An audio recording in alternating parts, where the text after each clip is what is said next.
نحمده ونصلي على رسوله الكريم اما بعد فاعوذ باللہ من الشیطان الرجیم بسم اللہ الرحمن الرحیم۔ معزز سامعین و سامعات، السلام علیکم ورحمۃ اللہ وبرکاتہ۔ اسلام کی مقدس شہزادیوں اور میری پیاری اسلامی ماں اور بہنوں، آج کا ہمارا موضوع سخن بہت ہی نازک اور بہت ہی اہم پہلوؤں پر منحصر ہے۔ حلال میک اپ، حرام بیوٹی پروڈکٹس اور شوہر کے لیے بنا اور سنگار اختیار کرنا۔ لہٰذا میری آپ سبھی سے یہ گزارش ہے کہ آج کی ان باتوں کو آپ اپنے دل کے کانوں سے سنیں، صرف کانوں سے نہیں بلکہ دل کے کانوں سے سنیں، تاکہ یہ آپ کی روح کی گہرائیوں میں اتر جائے اور اپنے عمل کو سنوار سکیں۔ سب سے پہلی بات تو یہ کہ حرام بیوٹی پروڈکٹس جو ہیں، جو کہ آج کثرت کے ساتھ استعمال کیے جا رہے ہیں اور اکثر مسلمان خواتین بھی ان کو استعمال کرتی ہیں اور تباہی اور بربادی کے کگار پر پہنچ جاتی ہیں۔ تو ان حرام بیوٹی پروڈکٹس کی تباہیاں کیا ہیں، پہلے میں وہ آپ کو بتانا چاہوں گی، اور پھر ان کا نعم البدل کیا ہو سکتا ہے، ان کی جگہ پر آپ کون سی حلال قسم کی پروڈکٹس کا استعمال کر سکتے ہیں۔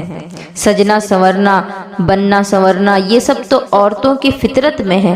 عورتوں کو خوبصورتی پسند ہے اور وہ سجنا سنورنا پسند کرتی ہیں، لیکن اگر یک سرے سے اس کو حرام قرار دیا جائے تو یہ سراسر غلط ہے، کیونکہ اسلام نے عورتوں کو سنگار کرنے سے منع نہیں کیا ہے۔ لہٰذا آج ان تمام موضوعات پر میری آپ سبھی سے بات ہوگی۔ میری گزارش ہے کہ اس بیان کو پورا سنیں اور ثواب کی نیت سے دوسروں تک بھی پہنچائیں۔ میری پیاری اسلامی ماں اور بہنوں، آج بازاروں میں لاکھوں کروڑوں کے بیوٹی پروڈکٹس دستیاب ہیں۔ نام بڑے بڑے، اشتہار رنگین، وعدے چمکدار، لیکن غور کرو، کیا تم نے کبھی پڑھا ہے کہ اس میک اپ کے پیچھے جو اجزاء ہیں، جو انگریڈینٹس کی لسٹ ہوتی ہے، کتنے بیوٹی پروڈکٹس ہیں جن میں انگریڈینٹس کی لسٹ شامل ہوتی ہے اور ان میں کون کون سی چیزیں ہوتی ہیں۔ سب سے پہلی چیز، کچھ پروڈکٹس ایسے ہوتے ہیں جن میں پگ فیٹ یعنی سور کی چربی ہوتی ہے، کچھ میں الکوہل ہوتے ہیں، کچھ میں نجس کیمیکل ہوتے ہیں، کچھ میں مردار جانوروں سے نکالے گئے اجزاء ہوتے ہیں، اور کچھ میں تو خنزیر کے خون کے بھی ذرات تک پائے گئے ہیں۔ اللہ تبارک و تعالیٰ قرآن مقدس میں فرماتا ہے، انما حرم علیکم المیتۃ والدم ولحم الخنزیر، بے شک اللہ نے تم پر حرام کیا مردار خون اور خنزیر کا گوشت۔ اب سوچے ذرا کہ آپ لاعلمی کی بنا پر جن پروڈکٹس کو یوز کر رہی ہیں، اگر ان میں یہ حرام چیزیں ہیں تو پھر آپ سراسر حرام کاری ہی کر رہی ہیں۔ ایسی چیز کو اپنے چہرے پر لگانا نہ صرف جسمانی نقصان ہے بلکہ ایمان کی بھی کمزوری کی علامت ہے۔ ایسی چیز کے ساتھ نماز بھی ناجائز ہے۔ وضو کے بعد بھی چہرہ پاک نہیں ہوگا، وضو ہی آپ کا نہیں ہوگا، کیونکہ یہ چیزیں ناپاک چیزوں سے بنائی گئی ہیں۔ اب ان کا نعم البدل کیا ہے، حلال میک اپ کی خوبیاں کیا ہیں، اور حلال بیوٹی پروڈکٹس میں کون کون سی چیزیں ہوتی ہیں جس کے بنا پر آپ اس کو استعمال کر سکتی ہیں۔ نہ تو ایمانی خرابی لاحق آئے گی، نہ ہی جسمانی خرابی لاحق آئے گی، اور اس کو استعمال کرنے کا کیا طریقہ ہے اور کس کے لیے کب کیا جا سکتا ہے، میں وہ بھی بتاؤں گی۔ تو اب آپ سبھی کے لیے ایک بہت بڑی خوشخبری ہے کہ الحمدللہ آج حلال میک اپ بھی دستیاب ہے جو جانوروں پر ٹیسٹڈ نہیں ہوتا، یعنی جن کو ٹیسٹ کرنے میں کسی جانور کو مارا نہیں جاتا، جس میں نہ تو خون ہے، نہ ہی چربی، نہ ہی الکوہل ہے، نہ ہی نجاست، بلکہ وہ حلال سرٹیفائیڈ ہے، یعنی حلال چیزوں سے بنائی گئی ہے، طیب اور اسلامی اصول کے مطابق تیار کی گئی ہیں۔ ان کو اگر آپ لگاتی ہیں تو آپ کا وضو بھی جائز ہوگا، کیونکہ اس چیز کے اندر وضو کا پانی بھی داخل ہوتا ہے۔ آپ کی نماز بھی قبول ہوگی، یعنی وضو کرنے کے بعد بھی اگر آپ نے ان چیزوں کو لگایا ان پاؤڈر وغیرہ کو لگایا، اگر آپ نے اپنے چہرے پر خوبصورتی کی نیت سے اگر لگایا تو نماز میں بھی حسن پیدا ہوگا، کیونکہ اللہ تبارک و تعالیٰ کے سامنے اگر کوئی کھڑا ہوتا ہے تو اس کو چاہیے کہ زیب و زینت اختیار کر کے وہ اپنے رب کی رضا کے لیے کھڑا ہو، اور اس سے چہرہ بھی تر و تازہ ہوتا ہے۔ کیونکہ جب ہم کسی رشتہ دار کے پاس جاتے ہیں، کسی دنیا دار کے پاس جاتے ہیں تو ہم چاہتے ہیں کہ ہم بن سور کے جائیں، وہ ہمیں دیکھے تو خوش ہو، ہمارا لباس اچھا ہو، ہمارا کردار اچھا ہو۔ تو جب ہم اپنے خالق حقیقی کے پاس کھڑے ہونے کو جا رہے ہیں تو کیا وہی گندا سا کپڑا، وہی گندا سا چہرہ، صرف وضو کا پانی چہرے پر مار لیا، جسم سے بدبو آ رہی ہے، اور اسی طرح اپنے رب کے سامنے ہم کھڑے ہو جائیں؟ تو ہرگز نہیں۔ اولیاء کرام کا یہ طریقہ رہا ہے کہ نماز پڑھنے سے قبل غسل کیا کرتے تھے، اگر غسل کر بھی چکے ہوتے تھے تو بعض اولیاء کرام کا تو یہاں تک شیوا رہا ہے کہ ہر نماز سے پہلے غسل کر لیا کرتے، تاکہ اپنے خالق حقیقی کے دربار میں جب کھڑے ہوں تو صاف ستھرے، معطر اور مطہر ہو کر کے کھڑے ہوں۔ اسی لیے ہمیں بھی چاہیے کہ نماز پڑھنے سے قبل صفائی ستھرائی کا خوب خیال رکھیں، کیونکہ بغیر طہارت کے تو نماز ہی مکمل نہیں ہوگی۔ اب وہ چیزیں جو کہ حلال پروڈکٹس ہیں ان کے ذریعے سے آپ کی نماز بھی قابل قبول ہے، وضو بھی آپ کا ہو جائے گا، چہرہ بھی تر و تازہ ہوگا، کیونکہ جب نیت پاک ہوگی اور آپ نے پاک اور حلال چیزوں کا استعمال کیا ہوگا تو پھر آپ کی نمازیں بھی مقبول ہوں گی۔ اب میں آپ کو یہاں ایک اور بات بتانا چاہوں گی، یہ تو اللہ کی رضا کے لیے ہوا۔ اب اللہ تبارک و تعالیٰ نے عورتوں کو حکم دیا ہے کہ اپنے شوہروں کو بھی راضی رکھیں، کیونکہ مرد کا دل غیر عورت پر اسی وقت آتا ہے جب اس کو اپنی خود کی بیوی اچھی نہیں لگتی۔ تو بیوی کو بھی چاہیے، عورت کو بھی چاہیے کہ اپنے شوہر کے لیے بناؤ سنگار اختیار کرے، اور صرف اسی کے لیے ہی اجازت ہے، کسی اور غیر محرم کے لیے اجازت نہیں۔ جب نیت ہوتی ہے کہ شوہر کو راضی کرنا ہے تو آپ کا میک اپ کرنا بھی عبادت بن جاتا ہے۔ میری بہنوں، میری بیٹیوں، جب بیوی اپنے شوہر کے لیے سنگار کرتی ہے تو وہ صرف دنیا کی خوشی ہی حاصل نہیں کرتی بلکہ اللہ کی رضا بھی حاصل کرتی ہے۔ اللہ کے رسول صلی اللہ تعالیٰ علیہ وسلم نے فرمایا ہے کہ سب سے بہترین عورت وہ ہے کہ جب شوہر اس کو دیکھے تو اس سے خوش ہو جائے۔ سبحان اللہ، کتنی پیاری حدیث ہے۔ اما عائشہ صدیقہ رضی اللہ تعالیٰ عنہ فرماتی ہیں کہ میں اپنے شوہر کے لیے ایسے سنگار کرتی ہوں جیسے کہ دلہن کرتی ہے۔ یہ آپ کی سیرت طیبہ ہے، اور آج ہم کہتے ہیں کہ کس کے لیے سنگار کریں، ہمیں کون سا میرا شوہر دیکھتا ہی ہے۔ معاذ اللہ، ایسا ہرگز نہ کہیں، وہ تو آپ کے لیے ہی گھر میں لوٹ کر کے واپس آتا ہے، لیکن جب آپ ہی بناؤ سنگار کر کے نہیں رہیں گی، پھٹے پرانے کپڑے میں رہیں گی، چہرے پر داغ ہوگا، بال بکھرے ہوئے ہوں گے، ہر طرف سے پسینے کی بو آتی ہوگی، تو وہ کون سا آپ کی طرف دیکھنا پسند کرے گا؟ آپ کو چاہیے کہ اس کے لیے زیب و زینت اختیار کریں، کیونکہ جس نے آپ کو نکاح کا لباس پہنایا اسے خوش کرنا بھی عبادت ہے۔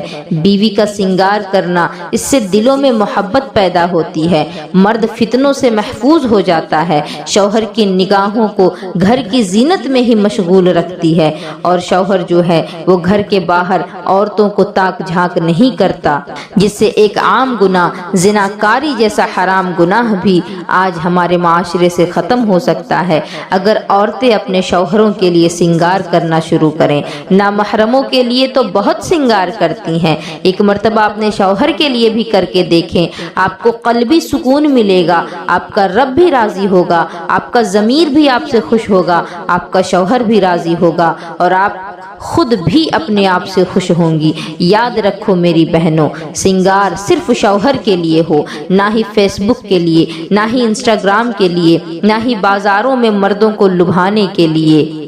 اگر آپ کی یہ نیت ہو کہ یا اللہ میں اپنے شوہر کو خوش کرنے کے لیے سنگار کر رہی ہوں، تو آپ نے اگر لپسٹک بھی لگایا ہے، اگر خوشبو بھی لگائی ہے، تو ہر کلر آپ کا عبادت بن جائے گا، ہر چیز میں آپ کو عبادت کا ثواب ملے گا۔ لہٰذا آج ہی سے اپنی نیتیں بدل لیں، حرام میک اپ چھوڑ دیں، حلال پروڈکٹس اپنائیں، شوہر کے لیے سنوریں، ایمان کے ساتھ خوبصورتی بھی پیدا کریں۔ اور اپنے رب کو بھی راضی کر لیں۔ اب یہاں ایک اہم سوال ہے خواتین کا کہ جن کی شادی ہو چکی ہے وہ تو اپنے شوہروں کے لیے سج سنور سکتی ہیں، وہ اپنے شوہروں کے لیے سنگار کر سکتی ہیں، خوبصورتی اختیار کر سکتی ہیں اور ان حلال پروڈکٹس کا استعمال بھی کر سکتی ہیں۔ اگر عورت غیر شادی شدہ ہے، کنواری ہے، تو اگرچہ سنگار حلال ہو وہ کرے گی کس کے لیے؟ کیونکہ شادی شدہ تو شوہر کے لیے سنگار کرتی ہے، تو غیر شادی شدہ لڑکیاں کب میک اپ کریں گی اور کیوں سنگار کریں گی؟ کیا ان کے لیے صاف ستھرا رہنا ضروری نہیں؟ کیا ان کے لیے زیب و زینت اختیار کرنا ضروری نہیں؟ تو اس کا میں ایک سادہ سا جواب دینا چاہوں گی۔ اسلام میں عورت کے لیے زینت اختیار کرنا بذات خود ناجائز نہیں، بلکہ نیت اور استعمال کی جگہ کی وجہ سے ناجائز قرار دیا گیا۔ آج عورتیں چاہے شادی شدہ ہوں چاہے غیر شادی شدہ، وہ نیت ہی ایسی کرتی ہیں کہ ہم سج سنور کر کے باہر گھومنے جائیں گے، بازاروں میں نکلیں گے، پارک میں سیر و تفریح کے لیے جائیں گے اور ایسی جگہوں پر جائیں گے جہاں نامحرم ہوں گے اور ان کو دیکھیں گے۔ لہٰذا ایسی نیت کے بنا پر اگر آپ نے حلال چیزوں کا بھی استعمال کیا ہے تو وہ بھی حرام کا درجہ رکھتی ہے، کیونکہ حلال چیز استعمال کر کے آپ کی نیت یہ ہے کہ حرام کاری کریں۔ لہٰذا آپ کو اس حلال چیز کے استعمال کرنے پر کوئی بھی فائدہ میسر نہیں ہوگا، بلکہ آپ گنہگار ہی ہوں گی، کیونکہ نیت کو اسلام میں بہت بڑا مرتبہ دیا گیا ہے۔ لہٰذا نیت آپ کی پاک ہونی چاہیے۔ عورت کے دل میں خوبصورت دکھنے کی خواہش اللہ تعالیٰ کی طرف سے رکھی گئی ہے، ایک فطری صفت ہے۔ ہر عورت چاہتی ہے کہ وہ خوبصورت دکھے۔ قرآن مجید میں اللہ تعالیٰ فرماتا ہے قد جعل اللہ لکل شیء قدرا، یعنی ہر چیز کا ایک مناسب دائرہ اور حد مقرر کیا گیا ہے۔ اب اگر اس حد کے اندر رہ کر کے تم کوئی بھی حلال کام اور جائز کام کرتی ہو تو اس میں تمہارے لیے کوئی پکڑ نہیں۔ اب وہ خواتین کہ جن کی ابھی تک شادی نہیں ہوئی ہے تو وہ حلال میک اپ جو ہے وہ اپنے گھر میں استعمال کر سکتی ہیں۔ عورت اپنے گھر میں ماں، بہنوں یا محرم رشتہ داروں کے سامنے زیب و زینت اختیار کر سکتی ہیں، اور خواتین کی محفلوں میں جہاں شرعی پردے کا لحاظ رکھا گیا ہو وہاں حلال میک اپ کا استعمال کیا جا سکتا ہے۔ آپ کی نیت اہم ہے۔ اگر نیت اللہ کو خوش کرنے کی ہو، یعنی خود کو پاک و صاف رکھ کر زیب و زینت اختیار کر کے اگر آپ کی نیت یہ ہے کہ میرا رب مجھ سے راضی ہوگا، تو اپنی طبیعت میں خوشی اور خود اعتمادی بھی پیدا ہوگی اور اللہ کی رضا بھی حاصل ہوگی۔ یہ نہ ہو کہ نامحرموں کو دکھانے کے لیے ہو، تو یہ جائز اور ناجائز دونوں، چاہے آپ نے جائز استعمال کیا ہو چاہے آپ نے ناجائز استعمال کیا ہو، دونوں آپ کو جہنم میں لے جانے کا ذریعہ بنے گا، اگر جو آپ کی نیت نامحرموں کو دکھانے کی ہوئی۔ کیونکہ قرآن مجید کا واضح حکم ہے وَلَا يُبْدِينَ زِينَتَهُنَّ إِلَّا مَا ظَهَرَ مِنْهَا، اور عورتیں اپنی زینت ظاہر نہ کریں سوائے ان کے کہ جو خود بخود ظاہر ہے، یعنی وہ جسم کے حصے جو خود ہی ظاہر ہے، وہ زینت جو خود ہی ظاہر ہے، اس کے علاوہ اپنی زیب و زینت ظاہر نہ کریں۔ اور اس قرآن کی سورہ نور کے اندر مزید تفصیلات بیان کی گئی ہیں کہ عورتیں کن کن کے سامنے زیب و زینت اختیار کر سکتی ہیں۔ لہٰذا میرا ایک دوسرا چینل منت قادری کلاسز کے نام سے، اس میں سورہ نور کی تفسیر بھی موجود ہے۔ لہٰذا جن بھی خواتین کو اس بات کو مکمل طور پر سمجھنا ہو تو سورہ نور کی تفسیر کی طرف ضرور رجوع کریں۔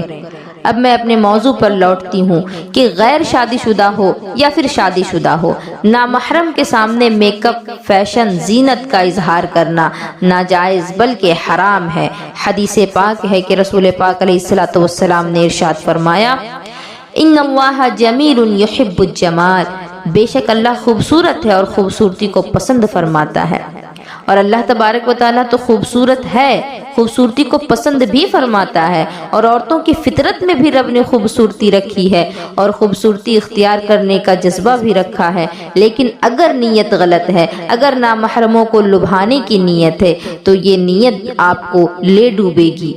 اگر نیت پاک ہو اور حلال طریقے سے ہو تو خود کو صاف ستھرا رکھنا، خوبصورت رکھنا پسندیدہ عمل ہے۔ لہٰذا غیر شادی شدہ لڑکیاں بھی حلال میک اپ استعمال کر سکتی ہیں، گھریلو محفلوں میں جہاں خواتین صرف جمع ہوتی ہیں، جہاں مردوں کو آنے کی اجازت نہیں، جہاں نامحرموں کا آنا بالکل بھی منع ہو، تو ان مجلسوں میں عورتیں ان چیزوں کا استعمال کر سکتی ہیں۔ نیت نامحرموں کو متاثر کرنا ہو تو یہ ناجائز ہے بلکہ حرام ہے، چاہے میک اپ حلال ہی کیوں نہ ہو، شادی شدہ ہو یا غیر شادی شدہ ہو، اصل چیز تو نیت ہے اور اس کے استعمال کی جگہ ہے۔ میں امید کرتی ہوں کہ اس بیان کے حوالے سے جو بھی آپ کے ذہنوں میں سوال پیدا ہوا ہوگا، ان سبھی سوالوں کا جواب آپ کو مل چکا ہوگا، اور اگر اب بھی آپ کے ذہن میں کوئی سوال باقی رہ گیا ہے تو آپ ہم سے کمنٹ کے ذریعے سے جواب حاصل کر سکتے ہیں۔ لہٰذا میری گزارش ہے کہ ابھی تک اگر آپ نے ہمارے چینل کو سبسکرائب نہیں کیا ہے تو سبسکرائب ضرور کر لیں، اور اس بیان کو شیئر بھی کریں، ساتھ ہی ساتھ لائک بھی کریں، تاکہ دوسروں تک بھی بآسانی یہ بیان پہنچ سکے۔ وما علینا الا البلاغ۔ السلام علیکم ورحمۃ اللہ وبرکاتہ۔